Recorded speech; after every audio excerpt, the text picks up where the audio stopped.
امروز میخوام در مورد کسی صحبت کنم که به علم کوانتوم خیلی علاقه‌منده و در زمینه‌های رشد فردی و تحول درونی فعالیت خیلی گسترده‌ای داره و کتاب ماورای طبیعی از ایشونه.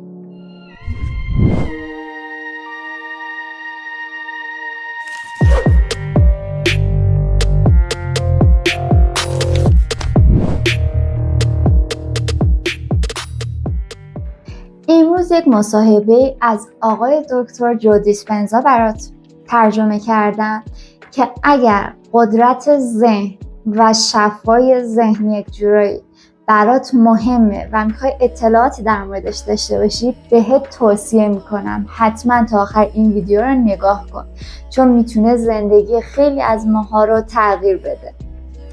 یه نکته جالبی که توی این مصاحبه آقای جو دیسپنزا بهش اشاره میکنه اینه که بسیاری از بیماری‌های ما سرمنشأش از استرسه. بیماری‌های مثل دستگاه گوارش، کلیه، قلب، مغز و خیلی چیزای دیگه 75 تا 90% از استرس و فشار عصبی که به ما وارد میشه و اینو بهش اشاره کردن که تا سن 35 سالگی انقدر این چیزا رو ما توی وجودمون داریم رشدش میدیم و بهش عادت میکنیم که این دیگه خودش قشنگ رشد کرده و داخل وجود ما موندگار شده. ولی یک چیز خیلی جالبی که گفتن، برای تغییر دادنش اصلاً دیر نیست و خبر خوب این که میتونیم این عادت‌ها رو تغییر بدیم و همیشگی نیستن. خب شروع میکنیم از اولین قدم که چی کارهایی رو باید اصلا انجام بدیم. آقای جو دیسپنزا توی این مصاحبه به ما گفتن برای اولین قدم باید شما از ناخودآگاهتون کامل آگاه باشید. جدا شدن از برنامه‌ای که دارین یعنی چی؟ یعنی اون عاداتی که دارین، اون برنامه‌ای که دارین، اون روتینی که توی زندگیتونه، باید از اون خارج بشید و تا زمانی که اقدام نکنید به خارج شدن از اون برنامه، امکان هیچ گونه تغییری وجود نداره. خب اینجا مصاحبه از آقای جو دیسپنزا یک سوالی میشه، اونم اینه که عادت‌ها چیزای بدی هستن؟ که آقای جو دیسپنزا میگن که خیر، عادت‌ها چیزای بدی نیستن. شما وقتی یک روتینی رو میخواین وارد زندگیتون بکنین، خیلی انرژی زیادی رو ازتون میگیره. چرا؟ چون اون کار رو ناخودآگاه توی ناخودآگاهتون ثبت نشده و شما دارین اون کار رو خودآگاه انجام میدید. مثلا شما میخواین شروع به دوچرخه سواری بکنین. روز اول که میخواین این کار رو انجام بدین، انرژی خیلی زیادی رو ازتون داره میگیره. چرا؟ چون این توی ناخودآگاهتون ثبت نشده و خودآگاه دارین انجامش میدین. پس باید روتینا رو کم کم، کاری که میخواین انجام بدین به روتینتون اضافه بکنین و کم کم وارد ناخودآگاهتون بکنین که انرژی زیادی رو ازتون نگیره و اون انرژی بذارید برای کارهایی که باز میخواین انجام بدین. شروع جدیدیه، انگاری میخواین تازه انجامش بدید. خب سوال دیگه که آقای جو دیسپنزا شد این بود که ناخودآگاه چه مواقعی برای ما ضرر داره؟ موقعی که ما دچار استرس، عذاب وجدان میشیم و هی با خودمون اینو مرور میکنیم و این یک عادت میشه برامون و هی این میاد توی ذهنمون. اینجاست که ناخودآگاه خیلی برای ما مضره.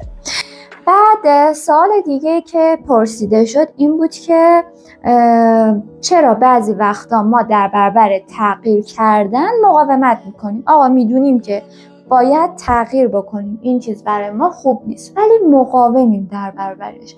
یا وقتی میخوایم شروع بکنیم، شروع هم میکنیم ولی وسطش کامل اونو بیخیالش میشیم، دیگه ادامه نمیدیم به اون روتین.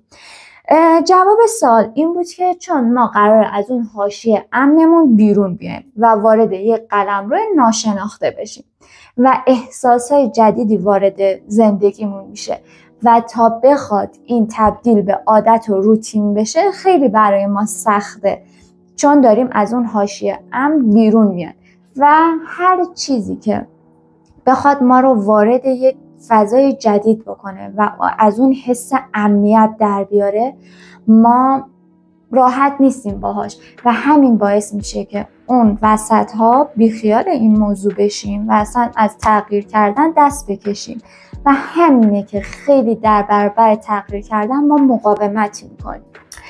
خب یه سوال دیگه که مصاحبه‌گر از آقای دکتر میپرسن این بود که ناخودآگاه ما تا سن 10 سالگی برنامه ریزی میشه و دیگه بعدش قابل تغییر نیست، که آقای جو دیسپنزا یک چیز جالبی که میگن اینه که اگر تا چند سال پیش این سوال از من میپرسیدین شاید جواب سوال خیلی متفاوت تر از این چیزی بود که الان میخوام بهتون بگم، ولی الان اینو بهتون میگم که نه اینطور نیست، قابل تغییره. من افراد زیادی رو دیدم که کودکی بسیار سختی داشتن و خیلی اذیت شدن ولی کامل تونستن تغییر بکنن و به یک آدم موفق و شاد تبدیل بشن. پس این قابل تغییره و مردم میدونن که چه کارا رو باید انجام بدن که تغییر بکنن و به اون آدم شاد تبدیل بشن.